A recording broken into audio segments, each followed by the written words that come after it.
Coucou tout le monde, bienvenue sur notre chaîne YouTube Viens et suis-moi. Je suis Vaya Priar et je suis heureuse de pouvoir vous retrouver à nouveau cette semaine pour une nouvelle étude de notre programme Viens et suis-moi dans l'Ancien Testament et particulièrement dans le livre de Genèse, les chapitres 37 à 41.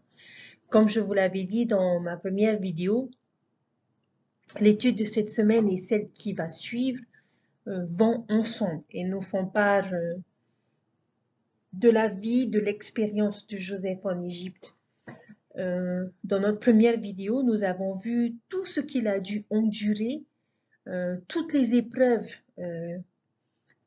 qu'il a dû surmonter et surtout sa fidélité au Seigneur, quelles que soient les épreuves. Il ne s'est pas plaint, il a essayé d'être le meilleur dans chaque circonstance et pour avoir été fidèle et pour avoir vu les choses positivement, Joseph a su surmonter chacune de ces épreuves et le résultat de toute cette persévérance et cette fidélité l'a amené à être un haut fonctionnaire d'Égypte sous le pharaon qui finit par lui faire confiance et il finit par pouvoir sortir ses frères, sa famille de la famine qu'il avait prédit dans l'interprétation des rêves du pharaon.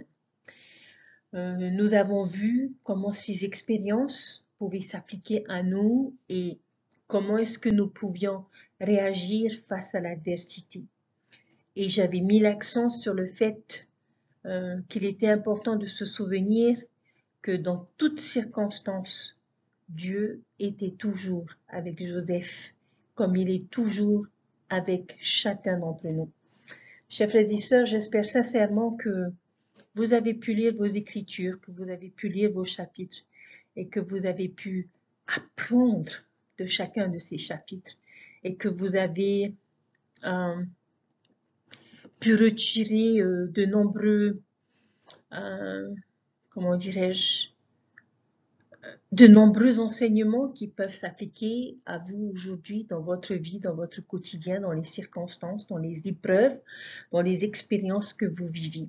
Et j'espère que ces chapitres vous ont permis d'avoir la force d'aller de l'avant quoi qu'il arrive. Alors, dans notre étude d'aujourd'hui, nous allons un peu voir les choses sous un autre angle. Dans le monde animal ou chez les hommes, lorsque nous avons à faire face à un danger, il y a généralement deux façons de réagir. Soit nous décidons de combattre le danger, soit nous décidons de fuir. En tant qu'être humain, nous n'aimons pas trop la deuxième stratégie parce qu'on estime que cela est beaucoup plus admirable de se battre contre un danger. Fuir serait une forme de faiblesse. Si je devais prendre l'exemple d'un piège à souris ou à rat dans cette circonstance, d'après vous, quelle serait la meilleure solution pour ces animaux, se battre ou fuir? Arriverait-il à gagner s'il décidait de se battre contre ce piège? Non. La meilleure option pour la souris dans ce cas est de fuir et de s'en éloigner. Et c'est parfois la même vérité pour nous, chers frères et sœurs. Lorsque nous faisons face à un danger ou au piège de la tentation, la meilleure option que nous ayons bien souvent est de nous en éloigner, de fuir de ce piège. Oui, bien sûr qu'il y aura des moments où nous aurons besoin de nous battre contre la tentation et contre le malin, mais parfois fuir plutôt que d'être un signe de faiblesse serait plutôt un signe de bravoure et de courage. Nous pouvons fuir avec courage. Et c'est ce que Joseph en Égypte va nous enseigner. Il va nous enseigner ce grand principe sur la meilleure façon de résister à la tentation et principalement dans Genèse chapitre 39. Je vous invite donc à prendre ce chapitre 39, à prendre un crayon de couleur, un petit stabilo ou un feuille comme vous voulez, et on va découvrir ensemble ce que nous pouvons apprendre de Joseph à travers son expérience.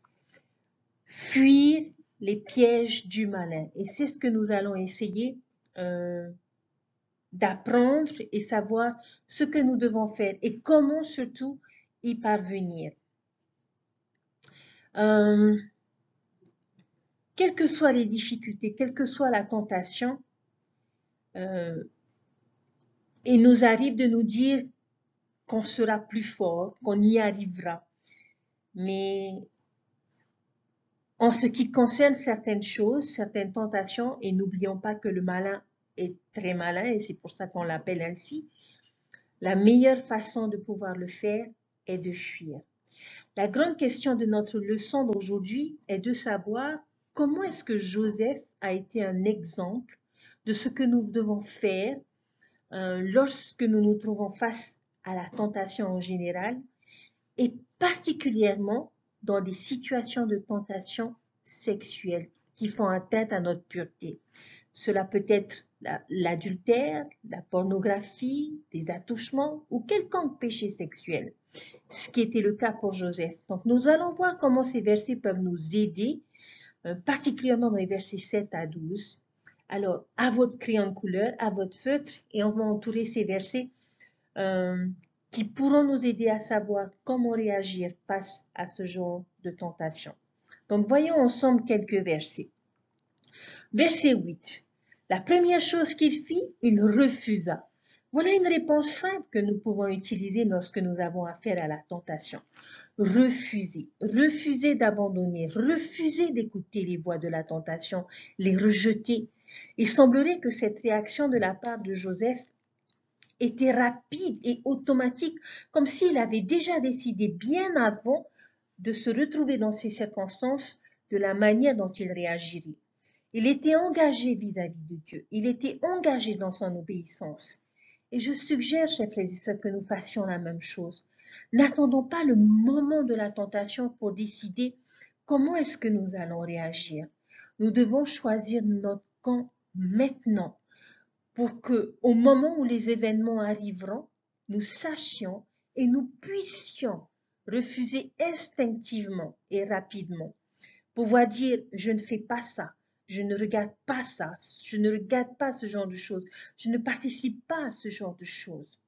Faisons de cet esprit d'obéissance une partie de notre identité et de notre personnalité. Nous pouvons dire que nous sommes fiers d'être sexuellement purs, fiers d'être loyaux à notre époux ou épouse, quoi qu'il arrive, que nous n'essayons pas de repousser les limites. Je ne regarderai pas la pornographie. Un engagement vers un refus rendra ces moments de tentation beaucoup plus faciles à gérer. Regardons le verset 9. Nous voyons que cette motivation de Joseph à refuser la femme de Potiphar est due à sa loyauté à deux personnes. Qui sont-elles? Dans le verset 9, il n'est pas plus grand que moi dans cette maison et il ne m'a rien interdit excepté toi parce que tu es sa femme. Comment ferais-je un aussi grand mal et pécherais-je contre Dieu? Peut-être que cette pensée pourrait nous aider lorsque nous sommes tentés. Nous pouvons nous demander à nous-mêmes, qui mes actions blesseront-elles à part moi, mes enfants, mon époux, mes parents, mon futur époux, mes futurs enfants, mes amis, mes associés autour de moi, qui me regardent en tant qu'exemple, mes frères, mes sœurs. Je pense sincèrement que nous pourrions mieux agir si nous considérons les dommages collatéraux qui peuvent être faits sur notre entourage par nos actions immorales. Mais le plus important est ce que Joseph a ajouté à la fin de ce verset et a pris en considération une autre personne qu'il ne voulait pas offenser. Regardez la phrase. Comment ferais-je un aussi grand mal et pécherais-je contre Dieu? Joseph ne voulait pas offenser Dieu dans sa décision. C'est comme s'il disait, je ne veux pas offenser mon Père qui est dans les cieux. Il est la raison pour laquelle j'ai tout ce que j'ai et ce que je suis et je ne veux pas trahir ma foi en lui. Je pense que la situation de Joseph à ce moment-là lui a permis d'avoir plus de puissance, plus de pouvoir dans son refus. Il a pris en considération la nature de sa vie. Il a toujours fait ce qui était juste et si l'on regarde où cela l'a amené, ce serait facile de se dire en lui que toutes ces choses, il y est parvenu par lui-même. Il aurait pu se dire, pourquoi est-ce que je vais me soucier de savoir si je vais offenser quelqu'un ou pas? Ma vie a déjà été difficile, pourquoi n'accepterais-je pas une telle offre? Une opportunité, chers frères et sœurs, s'est présentée à lui, mais il ne l'a pas saisie. Il a fait confiance. Il a choisi de rester obéissant à son Père qui est dans les cieux. Même s'il ne pouvait voir les bénédictions des cieux apparaître dans sa vie à ce moment-là, il a choisi de dire « Je ne vais pas offenser Dieu ». Son dévouement à notre Père Céleste lui a donné la force nécessaire de résister à la tentation. Il y a un autre principe dans ce verset 9 qui mérite que l'on porte une attention. Comment appelle-t-il ce péché sexuel? Il l'a nommé un aussi grand mal. Le péché sexuel est un aussi grand mal. Il est sérieux dans un monde qui glorifie le sexe, qui révèle la sensualité, qui détruit les mariages et qui se moque de la pureté sexuelle. C'est un principe important. Il est sérieux et je ne pense pas qu'il y ait une coïncidence, chers frères et sœurs, que le 10e commandement de Dieu nous dise « Tu ne tueras point » et que celui qui le suit, tu ne commettras point d'adultère. Le monde ne serait peut-être pas toujours d'accord avec nous concernant ce principe. Il ne placerait pas le péché sexuel juste à côté du meurtre.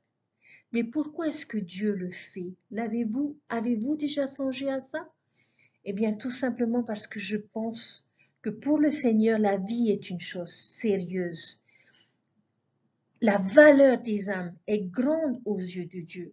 Alors les lois qu'il nous a données concernant le fait de mettre fin à une vie, comme les lois qui consistent à créer une vie, sont tout aussi sérieuses l'une que l'autre. Dans le verset 10, on nous dit, quoiqu'elle parle à tous les jours, à Joseph, il a refusé de coucher et d'être auprès d'elle. Joseph nous enseigne quelques principes importants. Le premier est que nous devons être diligents à refuser la tentation. Ce n'est pas le genre de chose où vous pouvez dire non juste une fois et supposer que cela ne se reproduira plus. Cela requiert une vigilance constante, une attention constante. La femme de Potiphar représente la nature de la luxure. Ce sont des choses qui peuvent apparaître dans notre vie au moment où nous ne les attendons pas. Nous devons veiller sur nous-mêmes jour après jour parce que la tentation, chers frères et sœurs, n'abandonnera jamais. Le malin n'abandonnera jamais. Souvenons-nous que pour surmonter l'adversaire, il est requis de nous que nous endurions jusqu'à la fin. Et Joseph fit tout ce qui était en son pouvoir pour rester loin d'elle et pour éviter d'être proche de la tentation. Je suggère que nous fassions la même chose, chers frères et sœurs. Tenons-nous aussi loin que possible du péché. Ne nous mettons pas dans des situations où la tentation pourrait être grande. Ne soyons pas seuls avec une personne si nous savons que cela pourrait mener à des actions inappropriées. Ne soyons pas seuls avec un accès Internet sans filtre. Soyons responsables de nous-mêmes. Parfois, pour éviter le péché, nous avons besoin de limites, de contraintes, d'être restreints.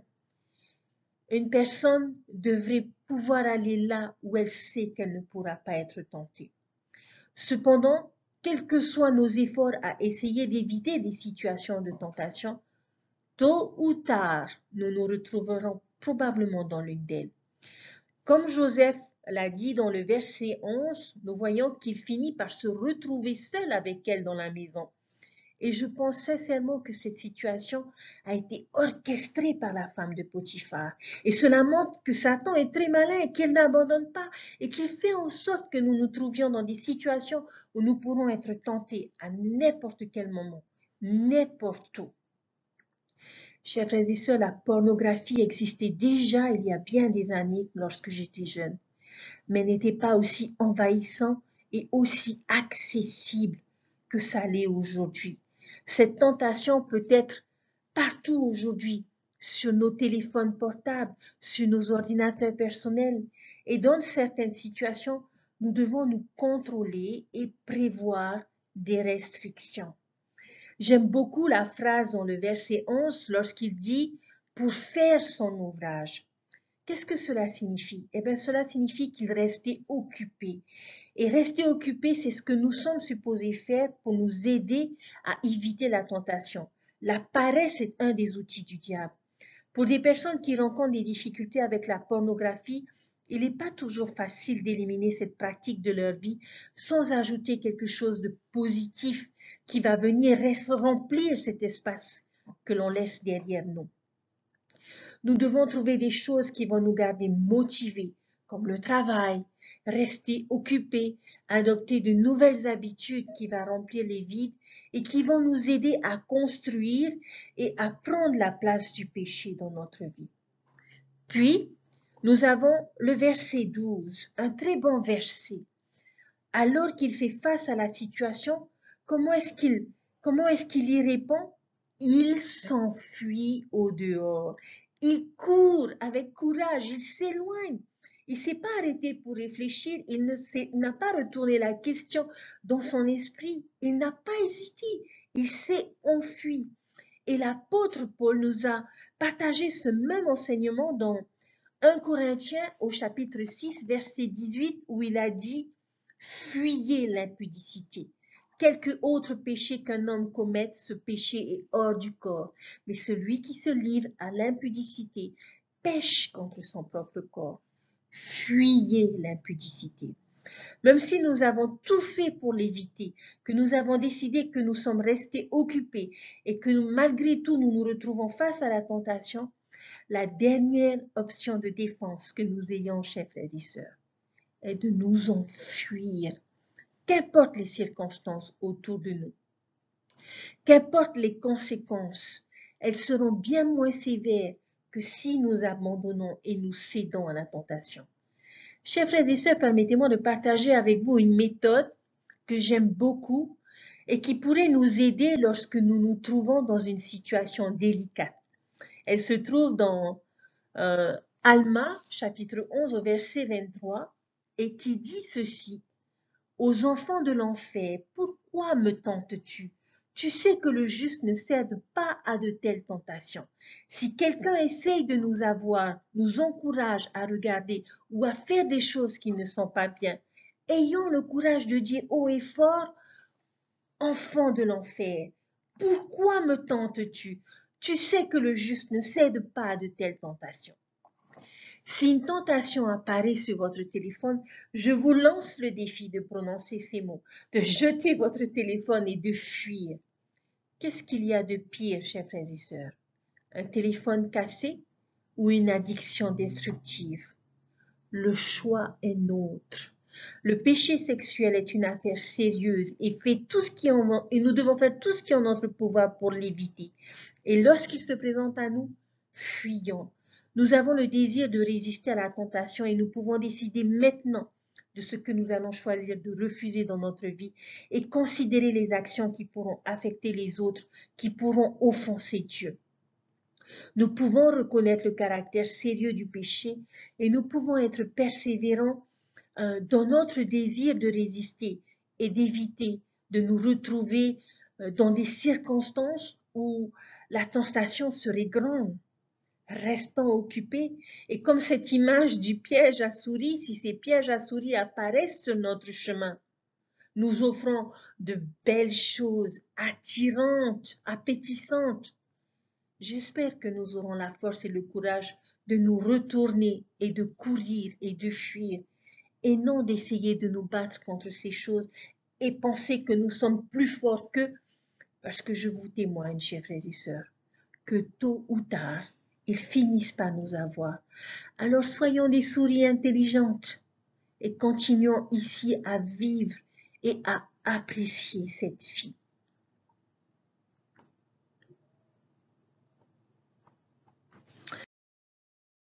Chers frères et sœurs, si l'on devait approcher un aimant à un objet métallique, la force invisible de l'aimant attire l'objet et le retient fermement.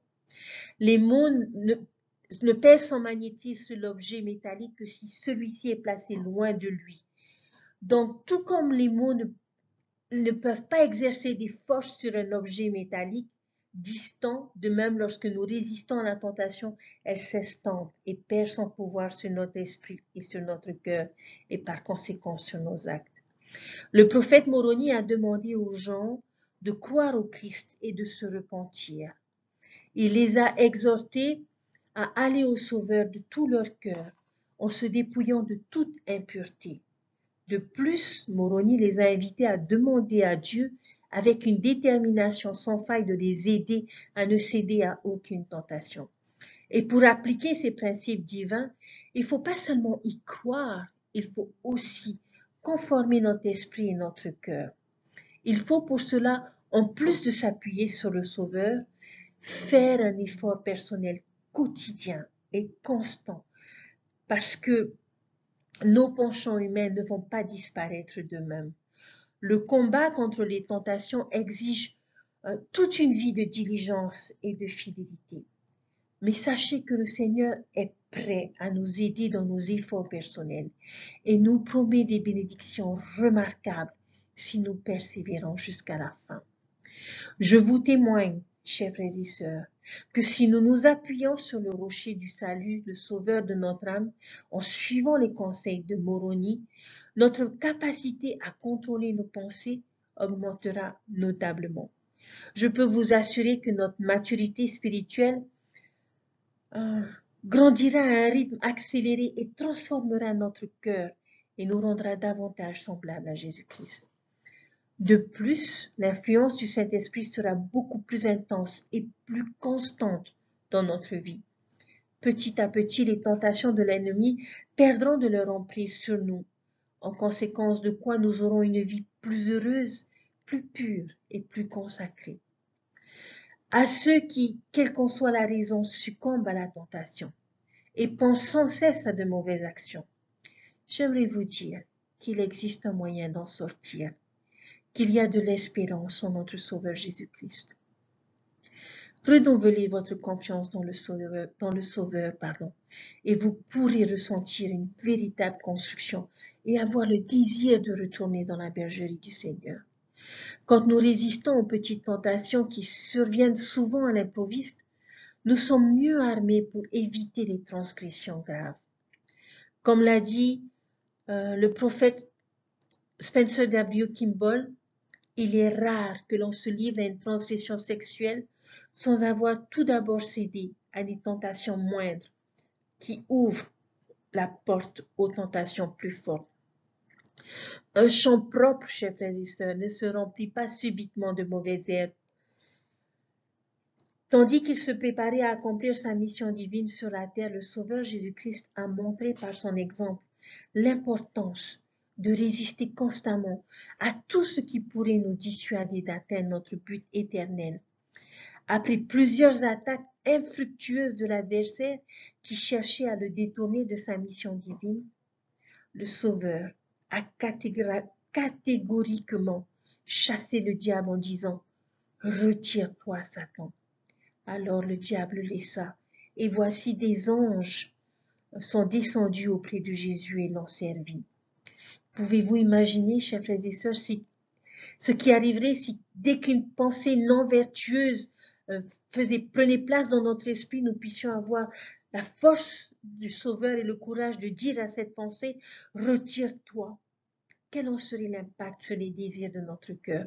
Comment les actions qui en résulteraient nous garderaient-elles proches du Sauveur et nous permettraient-elles de bénéficier continuellement de l'influence du Saint-Esprit? Je sais qu'en suivant l'exemple de Jésus, nous éviterons les nombreuses tragédies et comportements indésirables qui causent des problèmes et des différends familiaux, des émotions et des tendances négatives qui nous font commettre des injustices et des sévices et qui nous rendent esclaves de dépendance et nous font commettre tout ce qui est contraire au commandement de Dieu. Notre cher prophète Russell M. Nelson a fait la promesse que quiconque est disposé à écouter Jésus-Christ et à obéir à ses commandements aura la bénédiction de recevoir plus de pouvoir pour faire face aux tentations, aux difficultés et aux faiblesses, et que sa capacité d'éprouver de la joie augmentera, même pendant les turbulences croissantes actuelles. Le Seigneur connaît les difficultés que nous rencontrons.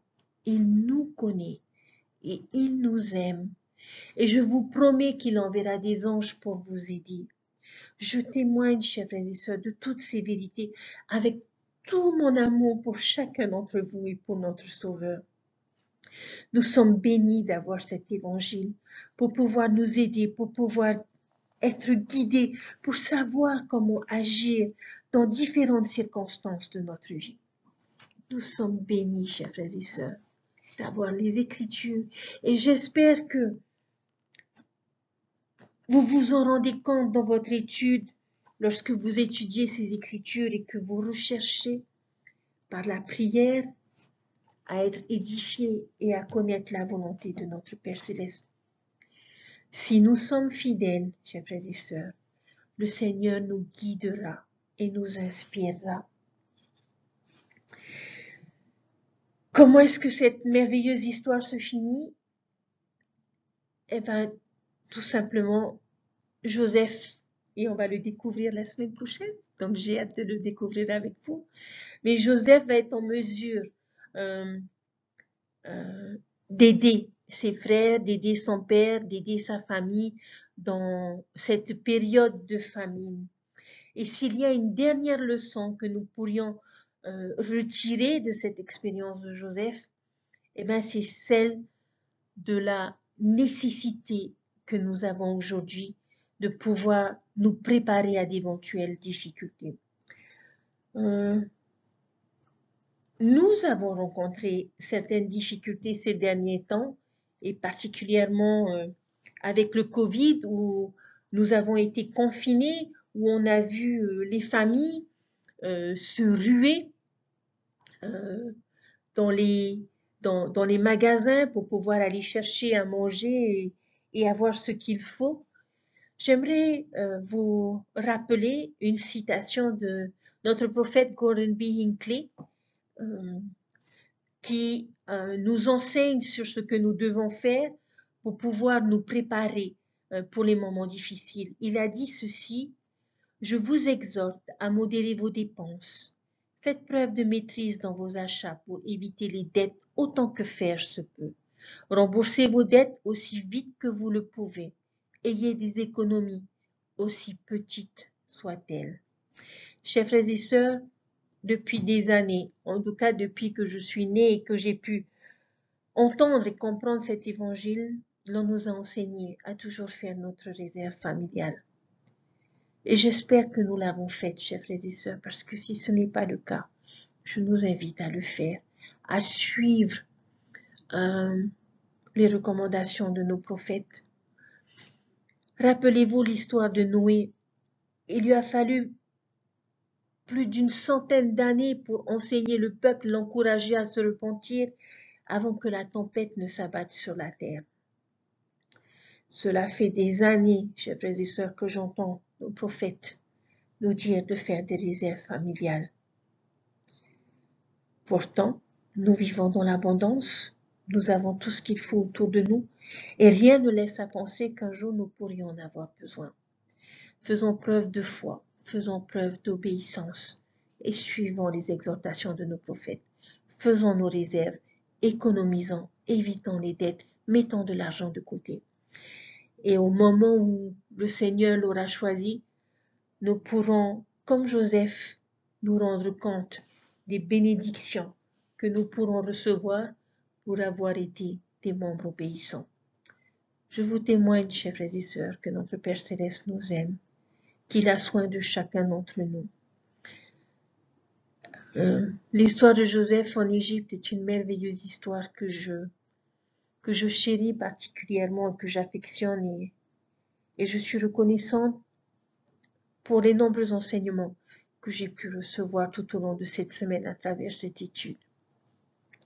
Et j'espère, chers frères et sœurs, que ce sera le cas pour vous aussi. Mais quoi qu'il arrive, n'oubliez jamais, comme ce fut le cas pour Joseph, Dieu est avec nous. Au nom de Jésus-Christ. Amen.